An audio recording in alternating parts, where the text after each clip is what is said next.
Всем привет! Хочу похвалиться, рассказать. Вот такую заказали штуку. Держалка для телефона. Очень прочная, посмотрите. Там даже отклеить не могли. Сначала высоко прикрепили. И очень легко. То есть вставляешь телефон. Видите, кнопочка вот здесь.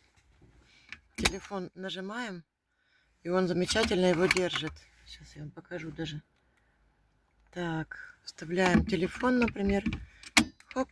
Все, вцепился мертвой хваткой. Вот такая. И вот вытаскивать легко. Хоп. Мне очень нравится.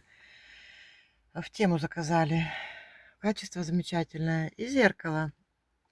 Оно выгнуто. Понимаете, такой обзор обалденный. То есть видно сзади, сбоку все. Все, что вам нужно. Вы в этом зеркале все будете видеть. Цепляется замечательно. Не знаю, как вам видно. В общем, и то по 4 евро с лишним стоит. Я, например, очень довольна. Некоторые говорят, что тема нехороший поставщик, продавец. Но да, бывает не очень, отправляю обратно очень быстро и платить ни за что не надо. А кое-какие товары очень замечательные. И обувь, и одежда, и пальто, и дешево. Так что зачем переплачивать, да?